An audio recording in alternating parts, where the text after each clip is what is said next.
empires. All right, so the first couple chapters, as we've progressed through the semester, we've looked at how humanity, quickly develops. We've looked at some of the early societies and how they came about, thanks to the big A word, agriculture. We have looked at how some of those first nations, namely kingdoms, come about, and the different things, that affects them, that helps them form. Obviously, in chapter 3, we see the various Central Asian tribes and how it forms the basis for many of the modern groups that we look at. And so now we will continue that expansion. And so in chapter 4, we begin to see some of the first empires. Okay, now, obviously, what is an empire? There are actually different definitions, or at least different types of empires that we're going to look at. Now, typically, the most common one that we think about is when you have, number one, different groups of people under just a single ruler, okay? And if you know me, you know I'm a Star Wars nerd, so we have the Emperor, okay? Different groups are brought together, okay? Along the same lines, but not always, equal. You have different countries, different states that have been conquered, or however, typically it's conquest, all right? They are brought together under one ruler, okay? Now, on occasion, those are the typical empires, all right? That's what typically we think about when we think of an empire. Like I said, it isn't always a physical, like we've conquered 3 different ethnic groups, or we've conquered 5 different countries and brought them all together, okay? Sometimes you're looking at distinct regions where you have, let's say, maybe a language empire, where your language has been spread out into, dozens upon dozens of areas, because that's the influence you have, okay? Maybe it's a political empire in the sense that other areas have copied your way of governing, even though you have never taken them over. We're going to look at one specifically, a trade empire, a group of people that aren't really interested in physical conquest, but they're interested in money. And so they go out to different parts of the world, and yes, they do have an influence, but it's only to the extent that they're able to trade with you. And then at the end, we are going to look at one religious empire, okay, or at least the earliest one, where once again, you don't necessarily conquer a lot of land. Sometimes you do, but you spread your religious ideas into other areas, okay? So we will be looking at each one of these, but obviously we're going to start, maybe not. There we go, okay? We are going to start with a physical empire. Now, we've already developed, okay, these early societies, and we've looked at those kingdoms, and then, of course, those Central Asian tribes have moved in, okay? We're past that, okay? Vedic India is established, the Hittites are established, the Amorites, okay? All of those groups, they're going strong, okay? And then, around the year 1200 BCE, we get another environmental catastrophe, another drought, okay, which once again forces people to migrate, number one, because maybe their area is no longer producing the amount of food that they need, okay. In many areas, we see some of the weaker kingdoms collapse completely. Okay, there's no water, so no water equals no food equals no people, and little by little, okay, the government begins to lose power. People in the government itself are probably dying off, and so we see the collapse of these kingdoms, and of course, people then begin to, like I said with migration, they don't pay attention to borders anymore. They're just trying to find an area where they can survive. So they are looking for fertile land, okay? And so it is during this time, even though Egypt has been on this like 200-year, conquest-minded existence, Egypt doesn't collapse, they do survive, but it leaves them very weakened, okay? They kind of have to pull back from a lot of the areas that they conquered. The Hittites completely collapse, all right? Their society just ends, all right? I mean, they're still Hittite people, but no more central government, and, people are pretty much on their own. This was in your reading, one of the Greek cultures, the Mycenaeans. The drought completely wipes them out. Okay, they were like one of the earliest Greek cultures. Well, they're gone now because of this. All right, now, what begins to happen then is that, kind of like before, not necessarily the Central Asian tribes, but it is other groups begin to move into the areas. They begin to pillage and plunder. Some of them settle, okay? Most of them just go in to steal whatever they can, because remember, resources are short everywhere, okay? So it's pretty much every person for themselves, okay? Now, this is a worldwide drought, so even as far east as China, okay, we begin to see the collapse of the Shang dynasty, where, we will see, we'll look at it, we'll see a new dynasty come in, the Chao. I know it's a Z, but it's pronounced Chao. The Chao begin to enter China, and they do eventually take over. Okay? So, like I said, we enter this worldwide drought, things begin to collapse, and so we're going to look at some of these areas and what becomes of them, because this is where we get then the first empires. Okay? So, now, a couple other things help. All right? I didn't want to get, I love camels, don't worry, but I didn't want to give them their own slide. So it's not technology, all right? But the first thing that helps in the building of these empires is the domestication of the camel. Okay? Now, if you are in a period of drought, and I don't know, maybe you know, maybe you don't know, what is the advantage? What is the benefit of having a camel over horses? Olivia, a little louder. They don't require as much water.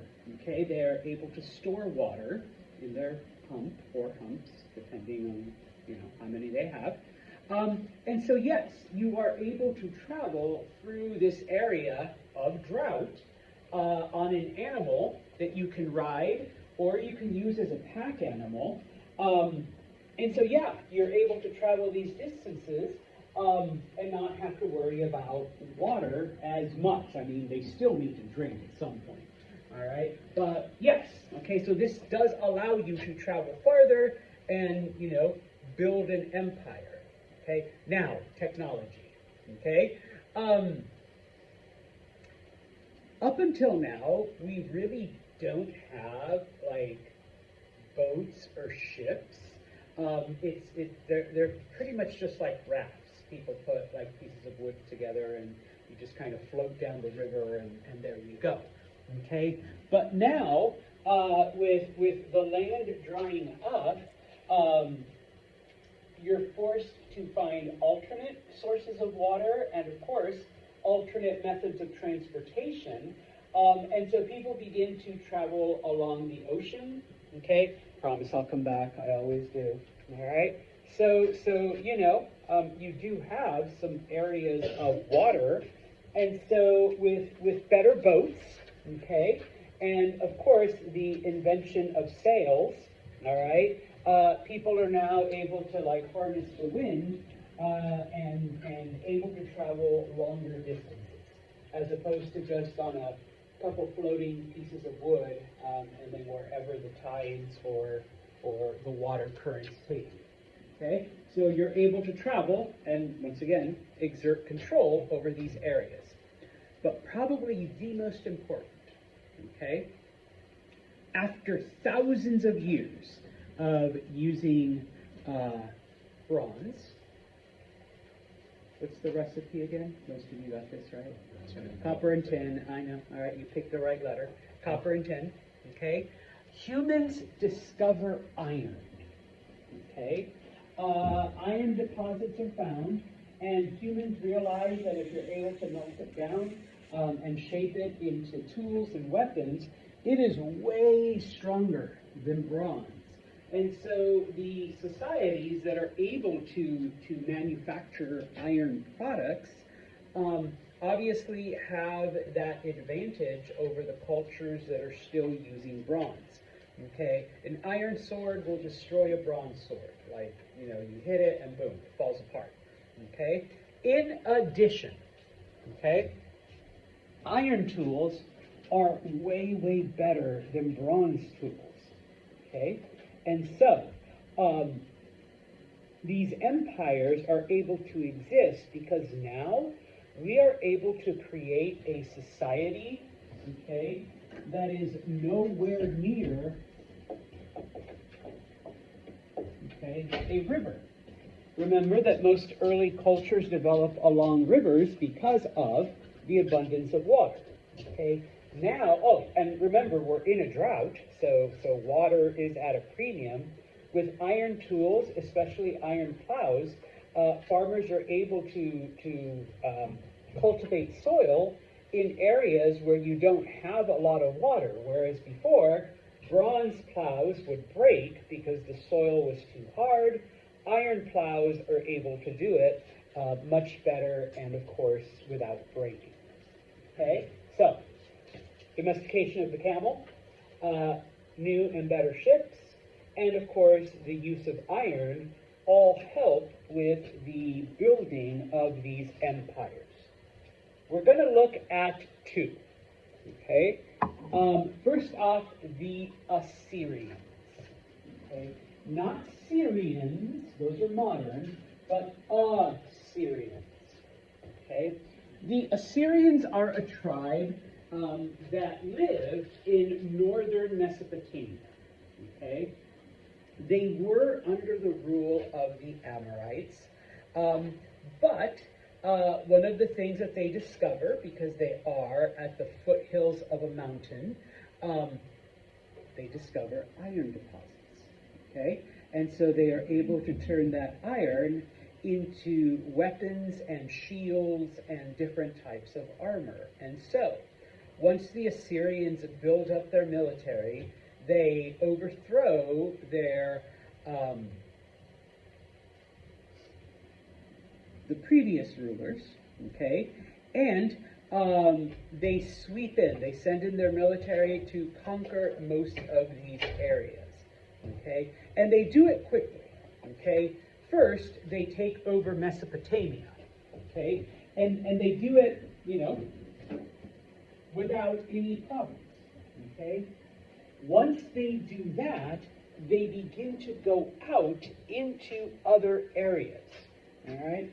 Once again, I do promise I will come back. Okay? But they conquer all of this, and then eventually they start moving into other areas, and nobody can stop them. Okay? Because they have iron. All right? It isn't until other groups develop iron that they're finally able to stand up for them. Okay? Now, the Assyrians they had a reputation for cruelty. Okay? They did not treat their prisoners, they did not treat the conquered people with a whole lot of mercy. Okay? they took them, all right, and one of the things that the Assyrians did is they practiced psychological warfare. They would take people from the areas they conquered and they would move them into different parts of the empire. Okay? So you have lived in your land, your village, forever, and you kind of have to put yourself in your mindset, because back then there is no internet, there's no GPS, there's like no like YouTube. You don't know what's happening anywhere outside of your village for the most part. Most people didn't really, travel more than 100 or 200 miles from where they were born. Suddenly, you're taken from everything you know, and you're moved into a completely different part where everything's different, people are different, different language, okay, and you have no clue how to get home. All right, you don't just say, hey, I hope my phone doesn't pick up, hey Siri, how do I get home? And then type in, your coordinate or whatever, okay? Now, they were used as labor, obviously, okay? You were slaves, so you did all the hard work in physically building the empire. I put here integration because the Assyrians understood that they had to strip you of your identity, okay? So they would forcibly integrate you, okay, into their culture, all right? This meant, ladies, you were forced to intermix with Assyrian men, and now you have Assyrian or half Assyrian babies, okay, and they would be raised as Assyrians, and then eventually, after maybe 2 or 3 generations, your cultural identity would be gone, okay? You would be Assyrian, all right? And then I put here, ask what else they did, okay? That's supposed to be the shocked look, okay?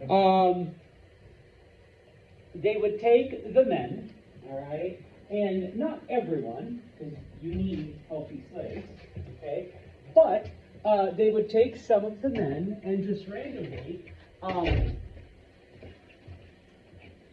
they cut off a thumb. Why do you cut off a thumb?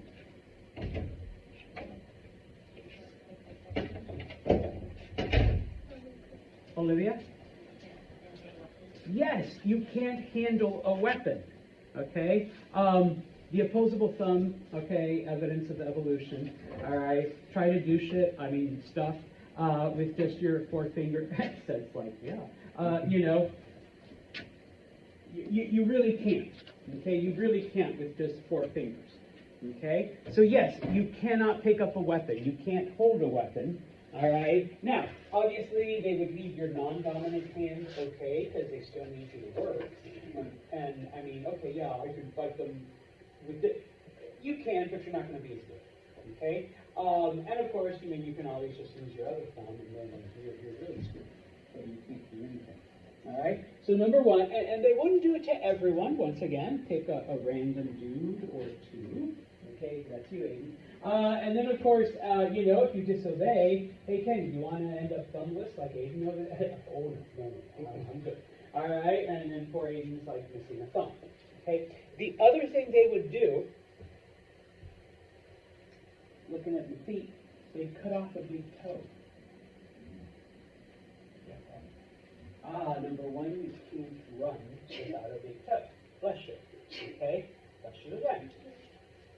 Does anyone, know what else you need your big toes for? Destiny?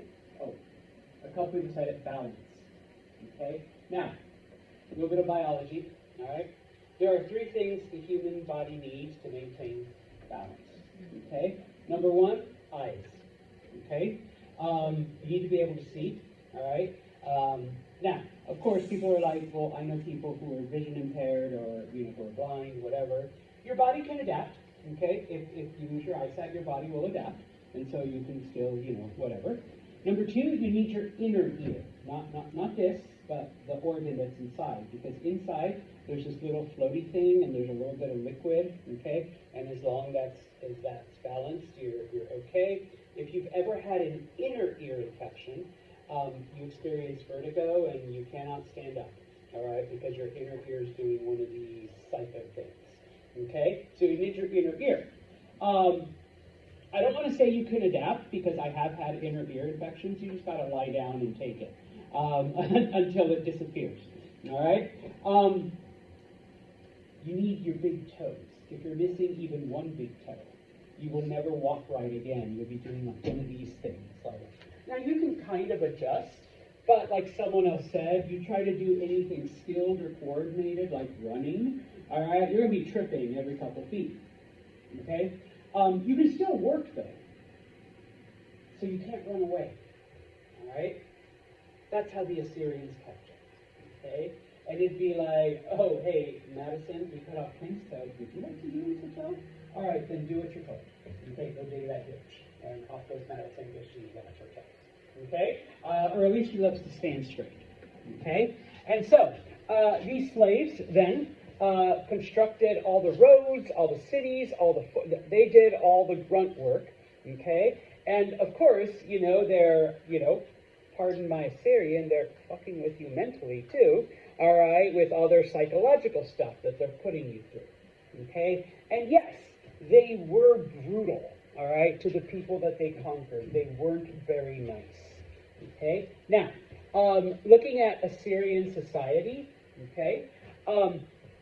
Assyrian society was divided into two, okay?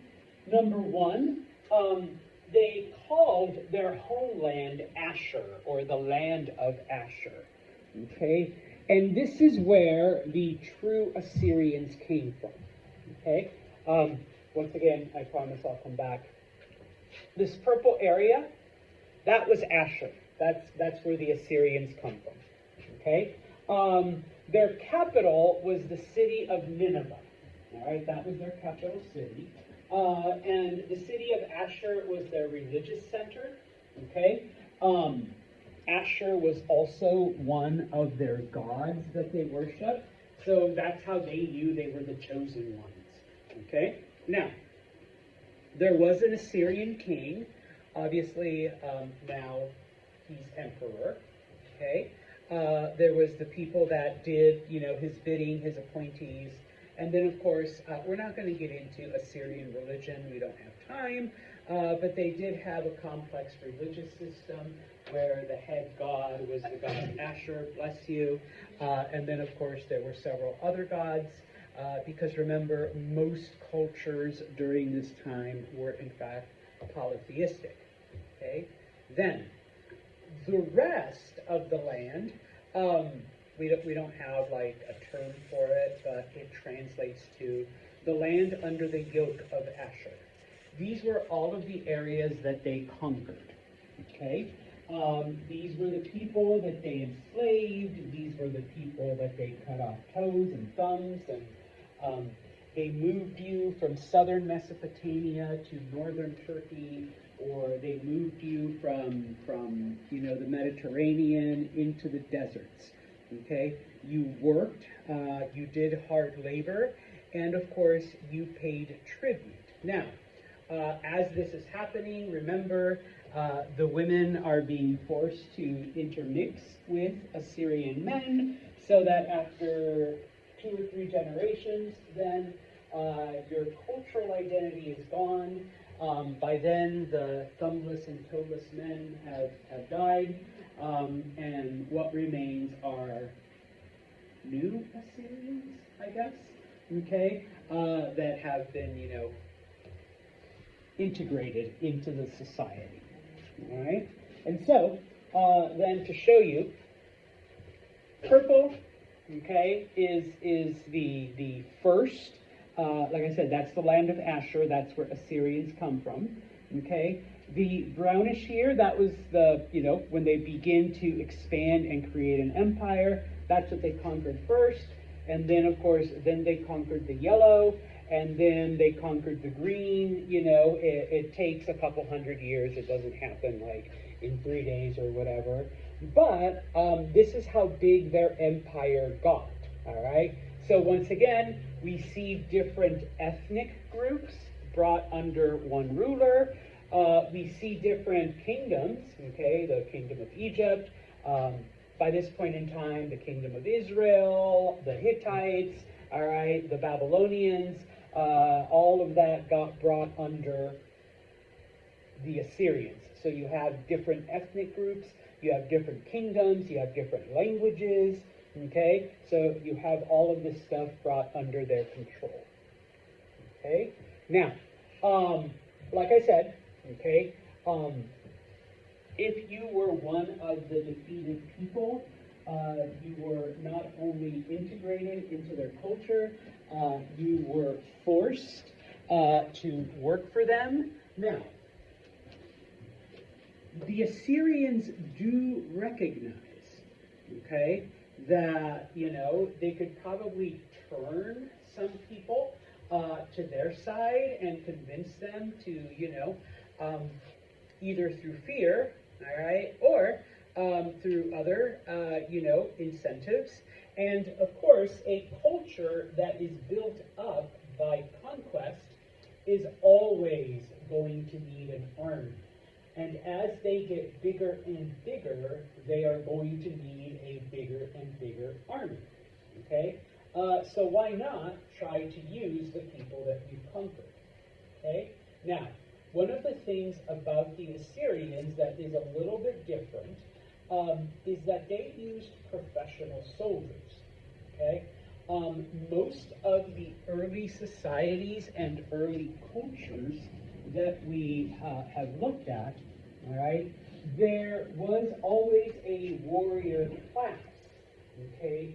You were a warrior because that's what you were born into, not necessarily because you volunteered or because you saw it as a way to advance, okay?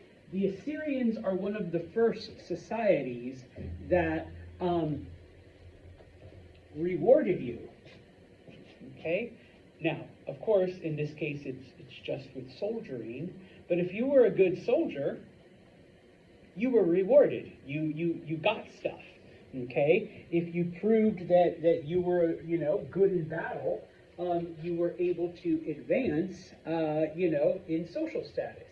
And if you were a member of the conquered area, right, then you were able to then not be treated as a slave, or, obviously you're going to keep your thumbs and toes, okay, as long as you pledge loyalty to the Assyrian king, okay? And of course we know that the Assyrians had, okay, infantry, cavalry, chariots, horses. They were one of the first to use iron weapons, so they had iron swords. So they were virtually unstoppable for a very long time.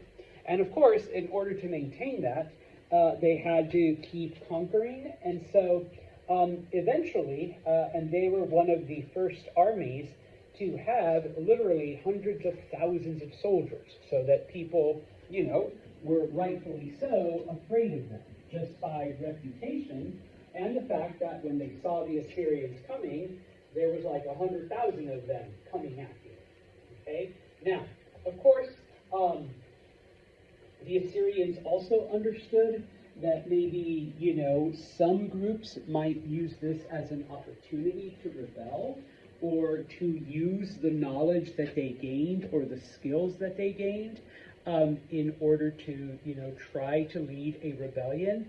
And so ethnic groups that they felt might cause problems would typically be assigned to less sensitive tasks, okay? So if let's say the Babylonians or the Amorites, I'm sorry, by their true name, if they, there was a danger of them rebelling, we're not going to train them as infantry. We're not going to train them as chariot soldiers.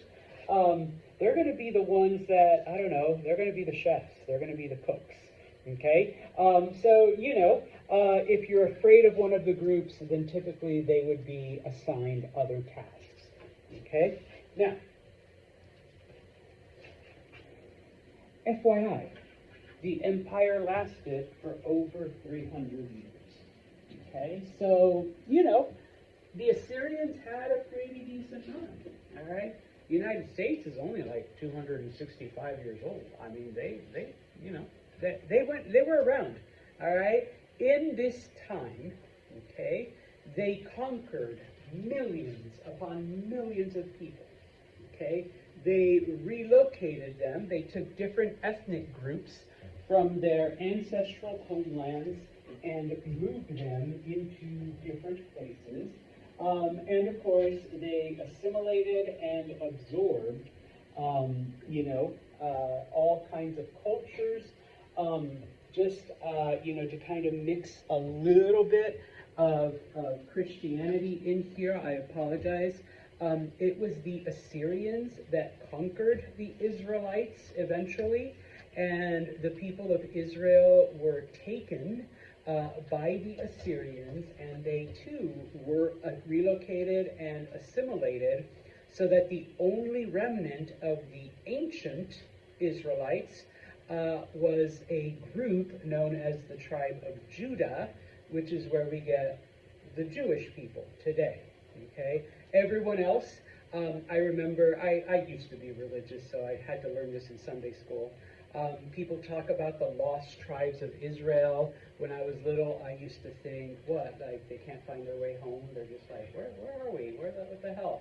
No, they're lost to history because they were one of the groups that were relocated and then forcibly assimilated into Assyrian society, so that those people, became Assyrians over, a span of 300 years.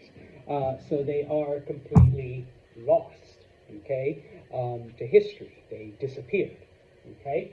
Now, the Assyrians believed that their god, Ashur, had commanded them to expand all the way to the Mediterranean, which they did, okay? Once they got there, they're like, all right, let's keep expanding, let's keep growing, all right? Now, obviously, the people that they've conquered, okay, don't take too kindly. Yes, we've convinced some people to join our army, and yes, we've scared the rest by cutting off, thumbs and toes and enslaving, and we've disappeared other cultures by, merging them with ours. But there's still enough, rebellions, okay? And so the Assyrians, in addition to conquering in the later years of their empire, they spent a lot of time, pushing propaganda on how awesome the empire is. So number one, in a lot of areas, they actually destroyed the existing structures and rebuilt everything in Assyrian style. So that, okay, you want to rebel? Guess what? You're not a people anymore. You're Assyrian. Look at you. You're surrounded by Assyrian stuff. Okay? Number two, they would send out messages, okay? And of course, they would forcibly gather the conquered people, and they would read out all of the achievements that the Assyrians, the king, but also the army, had done. Okay? We conquered these areas. We killed 10,000 people, and finally, providing images of the brutality of their army. And no, there were no texts or Twitter or anything. You can't, send people, in the group chat pictures of beheadedness and all of that. But they would have art, or they would bring, a basket of thumbs, or things of that nature, to show the people, hey, this is what we're doing in other parts. You don't want this to happen to you. You know what you're supposed to be doing. All right. Of course, looking at, some of the social bits, let's leave the brutal stuff aside, okay? The Assyrians did have a social hierarchy, okay? They did have social classes, and as they conquered more areas, the people that they absorbed fell into one of these, Number one, obviously there was the ruling class. And I just put here the king, because obviously he's at the top. But then, everybody else who was with him, his family, the administrators, the people that helped run the government, were at the top of the social ladder. All right? Because the empire is built on conquest and terror, okay, obviously the next highest up was the military, okay? If you were a member of the military, then, you were only second, all right, to the king and the rulers. I apologize, I should have written it up there. This also included the priests, along with, the ruling class. You were only second to the ruling class, okay? Now, over time, to keep the military happy and obviously to make it worth people joining, because there was no warrior class. They were a professional army. In order to incentivize people, okay, many of the good soldiers were rewarded with their own land. Once they had their own land, it kind of bumped them up, because now they became part of the ruling class, because they had to rule over their own land. Okay, they became the rulers of that area. All right. Now, everybody else was just called peasants. Please don't think of it like in the medieval sense of peasants and feudalism and stuff. These were just the average workers. That's what they called them. Okay, they were free. All right, and we don't have time to get into the classifications, because within the peasant class, there were different social strata depending on what you did, okay? People, who were artisans like the blacksmiths or the woodworkers or, stonemasons had more privilege than, the farmers, okay? They were considered as being better, all right? And so here's where you have, everyone else. Now, we talked a little bit about slavery when we went over Hammurabi's code. It was the Assyrians who first introduced the concept of debt slavery, okay? You can't afford to pay back your debts. You don't really sell yourself, but you become somebody's slave for X amount of time until you could pay back the debt that you owed, okay? Now, of course, because you weren't a quote-unquote real slave, you could still get married, you could still have a social life, you could still, if you had time, you could still run a business, you could still do everything. It's just that I'm Edward's slave until I pay back the money that I owe him, okay, type of thing. And then, of course, finally, were the slaves. Remember, at this point in history, it's not determined by color, it's not determined by whatever, but you were the people that the Assyrians conquered. You were the losers, okay? And so, yes, these are the people that were captured in war. These are the people that have had their thumbs and toes cut off.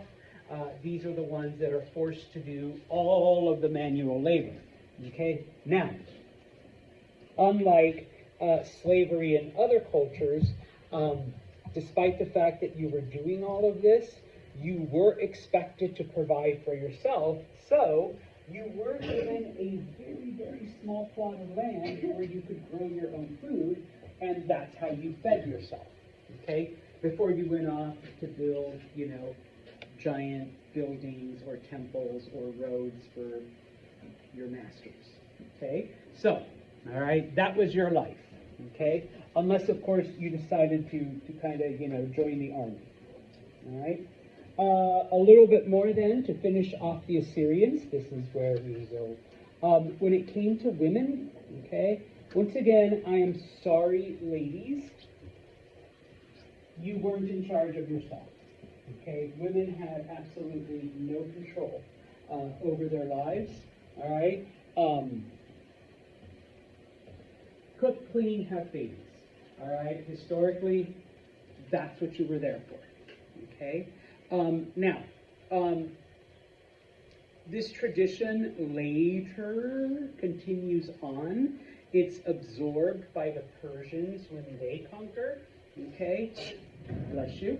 But number one, women, you were not allowed to have interaction with any men, bless you, that wasn't outside of your home, that wasn't one of your relatives, okay, without some kind of supervision. So if it wasn't your father, your husband, or a brother, okay, you could not talk to him, you could not interact, you could not do anything, number one. Number two, if you did go outside, you had to wear a veil. Your face had to be covered. Nobody could see what you looked like. Okay? Now, the only women on the street that did not wear veils were the prostitutes. We do have a prostitute class. All right? That's why it's called the world's oldest profession. All right? So, men, if you were looking to get some, okay, you just found the women that had no veils, okay? No veil meant she was open for business, okay? Otherwise, you stay away from the other women because more than likely they would be accompanied by a brother, a husband, a father, etc., okay? This applied even to the queen. Okay, she didn't have any special privilege. The queen lived in a part of the palace where no men, other than the king and other male relatives, were allowed to enter. Okay, so not even our trusted minister of war, who, like, you know, we trust him with the army, we trust him, you know, or our finance minister, we trust him with the empire's money, we just don't trust him around the king. Okay, so she was kept apart. All right. The only ones that could interact outside of her male relatives or her husband, the only people that could interact with the queen were women, okay, obviously, or eunuchs. Okay. Now, eunuchs are men that have been castrated. Okay. In ancient cultures, it happened a lot. Okay. They were given positions of trust, because they figured you eliminate the sex drive, you can trust them with anything, okay? That was it, okay? So, ladies, all right? Obviously, a very restricted life, okay? We're getting to the end here. Obviously, by 300 years, the empire was unstable, okay? An empire that is built on conquest, okay? You're no longer really conquering. You need the army to keep all of these conquered peoples in line, all right? And so the Assyrian army found itself working more towards pacifying the people than to actually, conquering stuff, okay? Eventually, the empire falls into civil war, all right? While the Assyrians are in this civil war, a lot of the groups like Egypt and stuff, they break away, they break off from the Assyrians, okay? But then eventually, okay, a new group, all right? And these are called the Chaldeans, all right? Some texts, once again, Judeo-Christian stuff, refers to them as the New Babylonians, all right? When the Assyrians conquered the Amorites, when they conquered Babylon, they destroyed the city. They're brutal that way, all right? And they wanted to remind the Amorites that you're our prisoners now. Well, when the Chaldeans came in, they rebuilt the city of Babylon, okay? And they made that their capital, all right? So that is why they're referred to as the New Babylonians, because they rebuilt the city of Babylon. And once again, those of you that are either Christian or Jewish, it was the Chaldeans who actually conquered Jerusalem and took the remaining Jewish people out of Israel and moved them to Babylon. Okay? And so, they were really no different than the Assyrians in that regard. But don't worry, the Chaldeans don't last. Okay? For their empire only lasted like 60 or 70 years, which is kind of weird. Okay? Because they were able to conquer the Assyrians. But, all right, this brought an end to Assyria. Okay? Questions on them? The Assyrians are replaced by the Persians. But we will talk about the Persians on Wednesday. Had to remember which day it was. Okay? We are getting out a bit